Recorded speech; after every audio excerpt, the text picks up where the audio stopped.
नमस्कार दोस्तों, आप देख रहे हैं गुरु टीवी लाइव। अभी मेरे पास एक लीगल नोटिस आया है सहार इंडिया की तरफ से। मैंने 12 मार्च 2024 को ओपी श्रीवास्तव के एक वीडियो डाला था जो मुझे ग्रुप के माध्यम से जानकारी प्राप्त हुई थी। तो उस संबंध में उन्होंने नोटिस दिया है और बोला कि नोटिस के माध्यम से क्या वीडियो आप डिलीट कर दें, और उसमें धारा 499 का जिक्र किया गया है। तो मैं इसी संबंध में आपको बताना चाहता हूं कि ये तो काम ही है सहार इंडिया का, किसी न किसी तरह आवाज़ को दबाया जा सके, क्योंकि अब सोशल मीडिया ही बची है जो सहारा के जमाकर्ताओं की आवाज़ उठा रही है। और यह व्यक्ति जब सोशल मीडिया पर अपना कब्जा नहीं कर पाए या आवाज़ ना, कहने का मतलब आवाज़ नहीं दबा पाए, तो ये क्या कर रहे हैं कि इनकी जो झूठी प्रशंसा करे तो ठीक है, और जिसने सही बात बोल दी या कोई कुछ न्यूज़ डाल दी तो उस पर यह है जो लीगल नोटिस मेल के माध्यम से पहुंचाती है। तो उसी संबंध में मैं बताना चाहता हूं। खैर, मुझे उसकी कोई टेंशन चिंता नहीं है, जिनके पास भी आया उनको भी टेंशन चिंता नहीं होनी चाहिए, बस आपकी जानकारी सही होनी चाहिए। अच्छा, दूसरी बात ये है कि जिन्होंने यह नोटिस पहुंचाया जो सहार इंडिया की तरफ से आया, तो 499 धारा कब लगती है इनको पूरा अध्ययन कर लेना चाहिए कि यह धारा तब लगती है कि जब कोई व्यक्ति को बोलकर इशारा या आदि तरीके से बदनाम या प्रताड़ित किया गया हो, परेशान किया गया हो, तो इसके तहत जो 499 धारा लगती है। लेकिन यह इन पर लागू नहीं होती, क्योंकि इन्होंने लौटकर प्रताड़ित, परेशान और जितना बन सका एजेंटों का शोषण किया है, जमाकर्ताओं को झूठ बोला है और हमेशा झूठी बोलते आए हैं, और आज भी यही कर रहे हैं कि जितना ये कानून पर वकील आदि लगा कि महंगे महंगे पैसा खर्च कर रहे हैं, उतना यदि गरीब निवेशकों को दे देते तो शायद 25% जमाकर्ताओं का भुगतान चुक जाता, लेकिन देने की नीयत नहीं है। और इनकी झूठी प्रशंसा करो ना, ये लीगल कार्रवाई की धमकी देते हैं, तो इनका एक काम ही है। मेरे पास ये नोटिस आया, ग्रुप में बैठे थे, सब लोग हंसने लगे कि भाई ये सहारा में क्या चल रहा है, ये आप लोगों ने पूरा जीवन दे दिया और आप कहते थे सहार इंडिया माँ है, और यह ऐसी माँ है कि आप अपने माँ तो ऐसी होती है कि जो बच्चों को स्वयं भूखा रहती है, बच्चों को खिलाती है, यह तो अपने बच्चों को ही खाने लगी।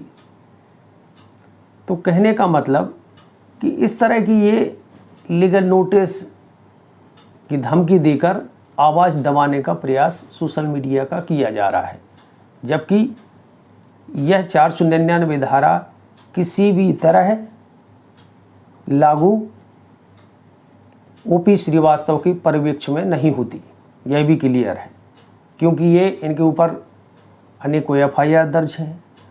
दूसरी ओर माननीय हाईकोर्ट का भी इनने सम्मान नहीं किया, हाईकोर्ट द्वारा मेमोरेंडम भी जारी किया गया, उसका भी सम्मान नहीं किया।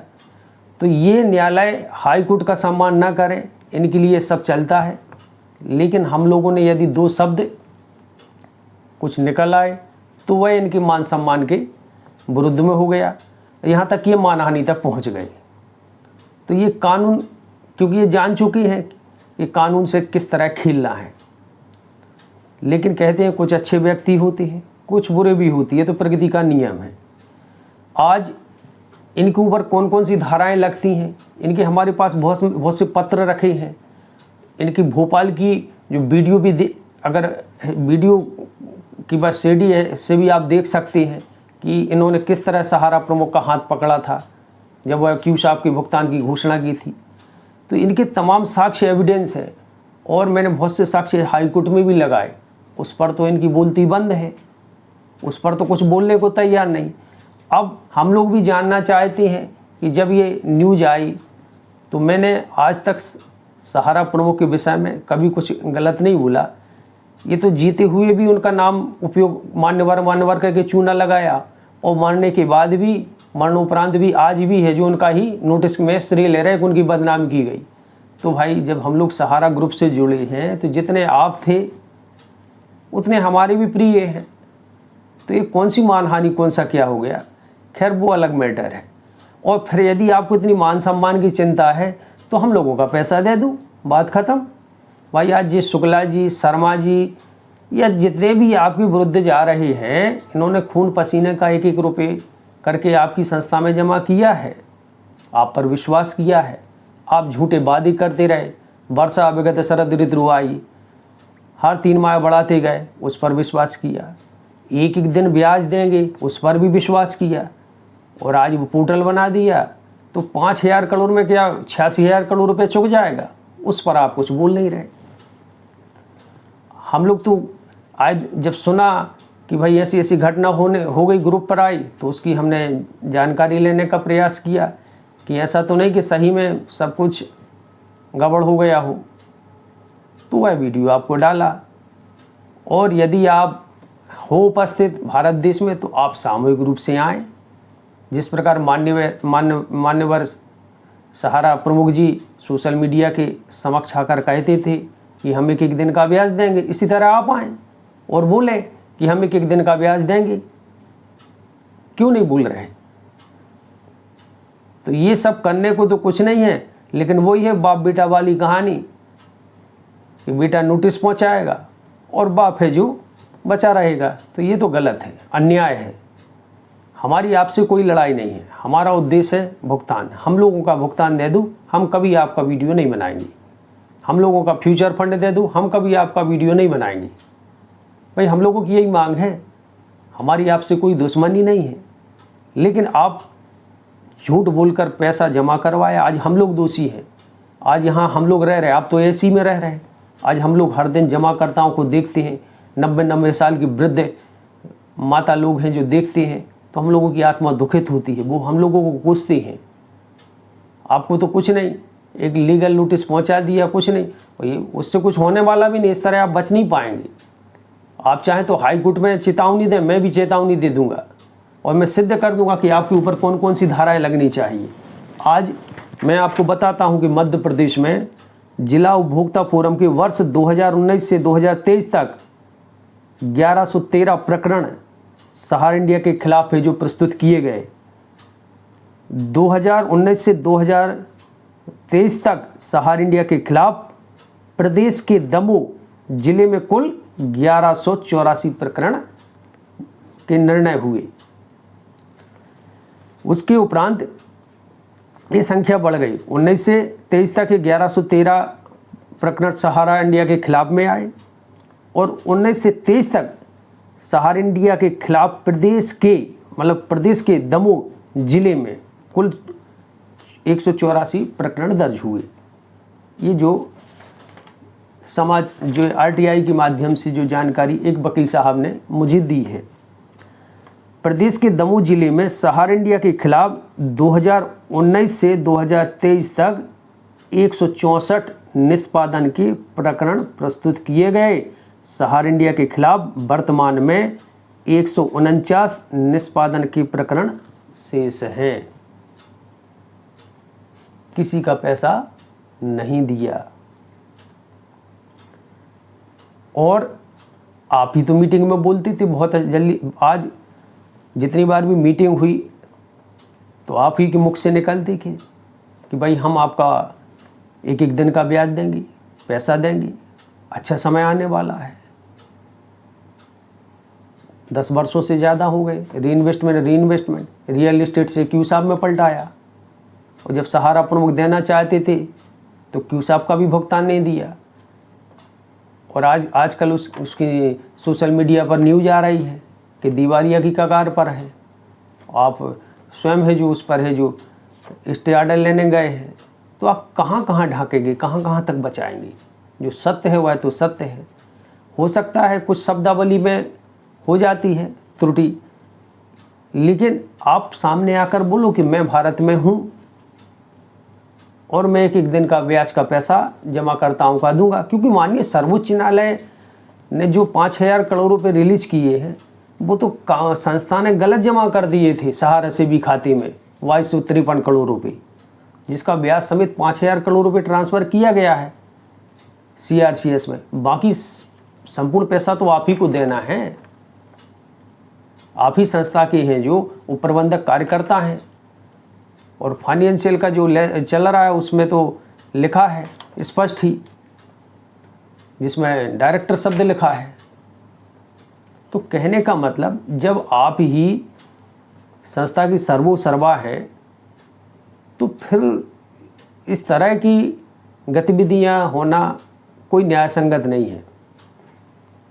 क्योंकि मैंने कुछ गलत नहीं लिखा, जो मुझे जानकारी मिली वह लिखा, जो मुझे स्वयं मीटिंगों में गया हूं जो सत्य था वह लिखा, और इसके प्रमाणित साक्ष्य हैं। कम से कम 25 कार्यकर्ता हैं जो गए थे, वो गवाह हैं। तो आप कहां कहां तक अपने आप को सच्चा साबित करने का प्रयास करेंगे। और मैं तो ये कहता हूं कि यदि आपको बुरा लगता है तो हम लोगों का पैसा दे दूं, बात ख़त्म। मैं कभी आपके विषय में नहीं बोलूँगा। आप पैसा भी नहीं देंगे और आपकी हम जय जयकार करें तो ये तो गलत है। और आपके कितने बार पत्र लिखी कंपनी को, लेकिन आपने फंड नहीं दिया। आपकी हर बात मानी हम लोगों ने, आपने जैसा बोला वैसा किया, लेकिन आपने पैसा नहीं दिया। आपने ब्लैकमेल कर पैसा जमा करवाया, हम लोगों ने किया, लेकिन क्योंकि हम लोग उतना जानते नहीं थे और 90% कार्यकर्ता 8वीं तक पढ़े हैं, तो जैसा आप बोलते गए वैसा करते गए, जिसका परिणाम क्या हुआ कि आप लोग तो यस में हैं और हम लोग कैश चमकाने में परेशान है, मार्केट में नहीं निकल पा रहे। तो इन सब चीज़ों से कुछ होने वाला नहीं है। आप लीगल नोटिस पहुंचाओ या कुछ, मैं तो स्वयं चाहता हूं कि एक बार आप हाई कोर्ट स्वयं आए और मैं आपके पूरे जितने भी प्रपत्र सब सामने हाई कोर्ट के समक्ष रख तो चुका हूं, एक बार और रखूं कि कहाँ गलत है, कहाँ है न्याय। और आप न्याय की बात करते हैं, आपको अपनी मानहानि दिखा रही है, क्षतिपूर्ति दिख रही है। पहले माँ करके संस्था माँ है, आज खून की ज़रूरत है। आपने किस तरह पैसा लिया, कार्यकर्ताओं ने विश्वास करके पैसा दिया, लेकिन आपने विश्वास की लाज राखी नहीं राखी। आज जो आपके साथ जुड़े हैं 99% कोई कंपनी के साथ नहीं, वो तो मजबूरी में जुड़े हैं, मजबूरी में जय जयकार कर रहे हैं, क्योंकि उनके ऑप्शन नहीं है कुछ व्यक्ति, बाकी तो सब पृथक हो ही चुकी है। और आप जो कानून की बात कर रहे हैं, तो आपको बता दें, हाई कोर्ट का आदेश पालन न करना, रेट का जो आदेश दिया था मान्यवर, उसका आदेश पालन न करना सिविल अवमानना, जो कि धारा 1971 की धारा 2B के अंतर्गत आती है, जिसमें 1 वर्ष तक की सज़ा का प्रावधान है। 420 धोखाधड़ी करना 420 की धारा के अंतर्गत है। और 463 जालसाजी झूठे दस्तावेज, आज जो स्थिति डिफिशिएंसी कम्युनिकेटेड आ रही है, तो यह 463 के अंतर्गत है। और 302 आपके कारण कितने कार्यकर्ताओं ने आत्महत्या कर ली, और कितने लोग हैं जो पैसा न मिलने के कारण मृत्यु हो चुकी है। तो इसमें आपके विरुद्ध भी 302, 306 ऐसी धाराएं आपके ऊपर बनती हैं। तो फिर आप कौन सी न्याय की बात करते हैं? आप इतने बड़े आदेश हैं जो हाई कोर्ट के, उनका पालन नहीं कर, रद्दी की टोकरी में फेंकते हैं, और एक शब्द लिखने पर आपको अपना मान सम्मान हानि क्षतिपूर्ति दिखती है। कुछ तो परलोक की चिंता करो। यह गलत है और गलत है, अन्याय है। वर्तमान परिवेश में कुछ राजनीतिक संरक्षण के चलते ये सब हो रहा है, लेकिन हर चीज़ का एक समय होता है और उसका अंत भी निश्चित होता है। तो इसलिए आप लीगल कार्रवाई से न डराएं, बल्कि जमाकर्ताओं का भुगतान करें, क्योंकि इस चैनल का उद्देश्य यही है कि जमाकर्ताओं का भुगतान दिलाना, कमाई करना नहीं है। और कम से कम हमें ये प्रसन्नता हुई, वैसे तो आप समय नहीं मिलता आपको, कम से कम नोटिस हुआ आ गया तो मुझे लगा कि चलो कम से कम आपके पास ये तो पता है कि हमारे कार्यकर्ता हैं, जीवित हैं। तो भाइयों, मेरा वीडियो बनाने का यही उद्देश्य था। ये सोशल मीडिया की आवाज़ को दबाने का प्रयास कर रहे हैं।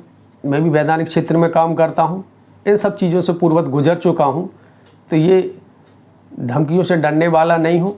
और आपने दिया, मैं उसका जवाब बना के दूंगा, और आप जवाब नहीं देंगे तो मैं उसको हाई कोर्ट में ले जाऊंगा, ये भी बताता हूँ। तो यह जानकारी थी। यह जानकारी आपको अच्छी लगे, उपयोगी लगे तो वीडियो को लाइक व शेयर करें और चैनल को सब्सक्राइब करें। जय हिंद, जय भारत।